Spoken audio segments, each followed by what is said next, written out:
Some call it the Great Resignation. According to the Labor Department, 47 million Americans quit their jobs in 2021. Multiple surveys show the reasons: burnout, stagnant wages, lack of fulfillment, and a poor work-life balance.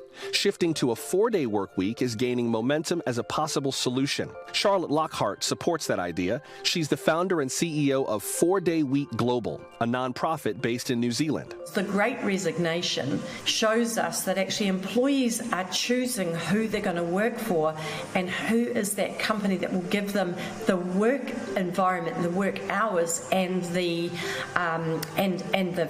fulfillment that they want, and they are choosing to go with companies that offer programs like a 4-day week. According to the group's research, 63% of businesses say a 4-day week made it easier to attract and retain talent.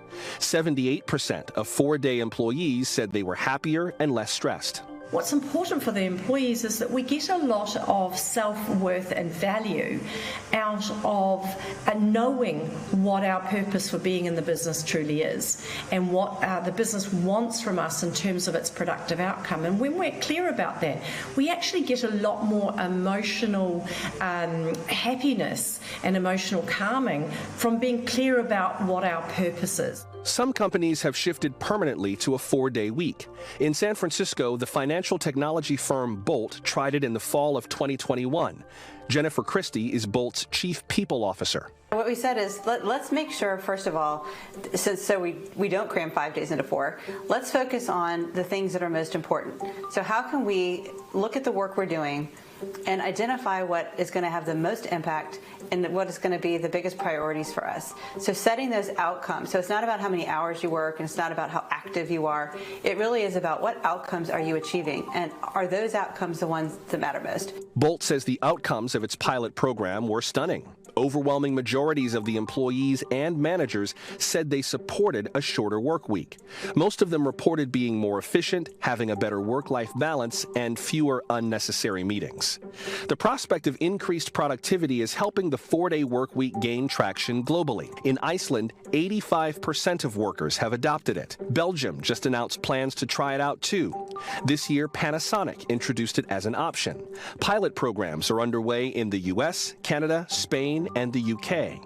And a bill from Democratic Congressman Mark Takano of California would standardize 4-day work weeks nationwide. My 32-hour work week act would simply amend the Fair Labor Standards Act, which was originally passed in 1935, and that was the original law that limited our work week to 40 hours, or said that you can earn overtime pay up to 40 hours.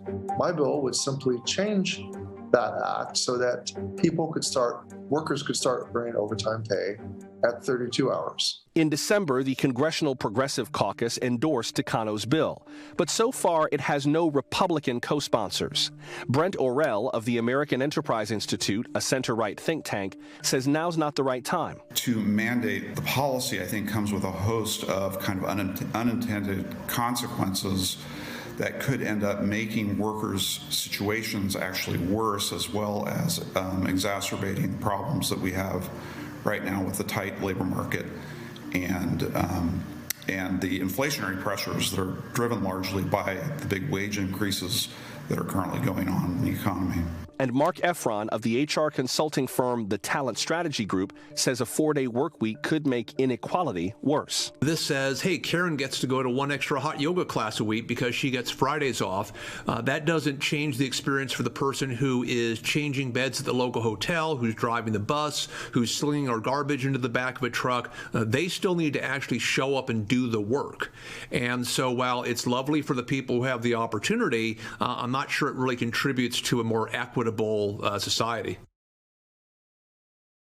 Thanks for watching our YouTube channel. Follow today's top stories and breaking news by downloading the NBC News app.